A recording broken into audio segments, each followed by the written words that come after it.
एक तरफ जहां देश कोरोना वायरस का दंश झेल रहा है, वहीं जनता लॉकडाउन से परेशान है। ऐसे में कई तबके ऐसे हैं जिन्हें अपनी रोजी रोटी की न सिर्फ चिंता हो रही है, बल्कि अपने भविष्य को लेकर भी संशय में है। ऐसे में अखिलेश यादव ने उत्तर प्रदेश की बीजेपी सरकार को उस तबके की याद दिलाते हुए ट्वीट किया कि अब उत्तर प्रदेश के हर गाँव, हर कस्बे में ये प्रश्न उठ रहा है कि दूसरे राज्यों में फंसे मजदूरों को वापस लाने के मामले में भाजपा सरकार भेदभाव क्यों कर रही है। जनता के आक्रोश के डर से भाजपा के शर्मसार कार्यकर्ता मुंह छिपाए बैठे हैं। आज जनता समझ गई है कि भाजपा गरीबों और कामगारों के साथ नहीं है। साथ ही समाजवादी पार्टी की तरफ से जारी वक्तव्य में अखिलेश यादव ने भाजपा सरकार को गरीब और मजदूर की विरोधी सरकार बताते हुए कहा कि कोरोना संकट की विकट परिस्थितियों से निपटने में भाजपा सरकार पूरी तरह से विफल रही है। इस महामारी के दौर में बड़ी संख्या में श्रमिक बेरोजगारी की ओर सरकार का ध्यान मामले को टटोलने का दिखाई देता है। लॉकडाउन में सरकार के जबानी आदेशों के बावजूद लोगों की आजीविका का भी संकट है। भाजपा सरकार यहाँ भी अपने चरित्र के अनुसार भविष्य के सुनहरे सपनों में समाज के विभिन्न वर्गों को भटकाने में लग गई है। वो कोरोना संकट से उत्पन्न परिस्थितियों का न तो सही से आकलन कर पा रही है और न ही समाधान के सही रास्ते तलाश करने में सक्षम है। भाजपा सरकार दूसरे राज्यों में फंसे मजदूरों को वापस लाने के मामले में भेदभाव बरत रही है। अति निम्न वर्ग के गरीबों को कोई पूछने वाला नहीं है। वे भूखमरी झेल रहे हैं। जनता के आक्रोश के डर से भाजपा के कार्यकर्ता मारे शर्म के मुंह छिपाए बैठे हैं। आज जनता समझ गई है कि भाजपा गरीबों और कमजोरों के साथ नहीं है। मुख्यमंत्री जी की टीम 11 के पास बेकारों का सही आकलन भी नहीं है। उन्हें ये भी नहीं पता है कि कितने अर्ध बेरोजगार नौजवान हैं। युवा ऊर्जा को कहां से रोजगार देंगे, ये भी भाजपा को बताना होगा कि करोड़ों के कितने वर्षों में रोजगार मिल सकेगा, जबकि भाजपा सरकार का कार्यकाल 1.5 वर्ष ही बचा है।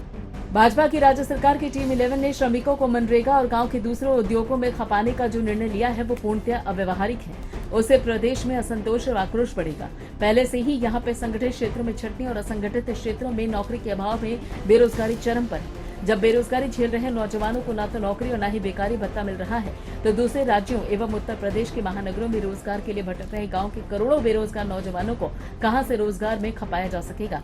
भाजपा की जुमलेबाजी इस बार बहुत भारी पड़ेगी। साथ ही लॉकडाउन की वजह से छात्र छात्राओं की समस्या को और साथ ही स्कूल कॉलेजेस के बंद होने की वजह से जो शिक्षकों के सामने घर चलाने की समस्या खड़ी हो रही है, उसे लेकर भी सरकार को घेरते हुए अखिलेश यादव ने कहा है लॉकडाउन होने से प्रदेश में पठन पाठन का कार्य स्थगित है। स्कूल कॉलेज बंद है। समाज का प्रत्येक वर्ग कोरोना से निपटने में जुटा हुआ है। जो कि चिकित्सीय और सरकारी दिशा निर्देश है, उसका पालन करना सुनिश्चित किया गया है। इस अवधि में राज्य के लाखों वित्त विहीन शिक्षक भी घर में बैठकर लॉकडाउन के नियमों का पालन कर रहे हैं। उनके सामने भी आजीविका का संकट खड़ा हो गया है। वित्त विहीन शिक्षक वर्ग के वेतन भुगतान की राज्य सरकार ने अभी तक कोई व्यवस्था नहीं की है। वित्त विहीन शिक्षकों का एक एक दिन चुनौतीपूर्ण हो गया है। इनके परिवार के भरण पोषण का संकट आ गया है। ये भी ज्ञातव्य है कि उत्तर प्रदेश की शिक्षा व्यवस्था का ये वर्ग पूरी ईमानदारी, मेहनत और शिक्षा के क्षेत्र में निष्ठापूर्वक कार्यरत है। समाजवादी पार्टी की मांग है कि वित्त विहीन शिक्षकों को राहत पैकेज दिया जाना चाहिए। उनको समय से वेतन भी मिलना चाहिए। साथ ही अखिलेश यादव ने नौकरी पेशा लोगों, शिक्षकों और भूखे प्यासे लाचार श्रमिकों के साथ उत्तर प्रदेश सरकार को भेदभाव नहीं करना चाहिए। उनके प्रति सरकार को माननीय संवेदना का परिचय देते हुए न्याय करना चाहिए। अखिलेश यादव ने यहाँ पे सामाजिक मुद्दों को उठाते हुए योगी सरकार को चारों तरफ से घेरा है। और आप हमसे जुड़े रहने के लिए सब्सक्राइब करें YouTube पर, फॉलो करें ट्विटर पर और लाइक करें Facebook पर। और ज्यादा जानकारी के लिए न्यूज नशा की वेबसाइट पर जाएं। आपको टाइप करना होगा सिर्फ न्यूज नशा।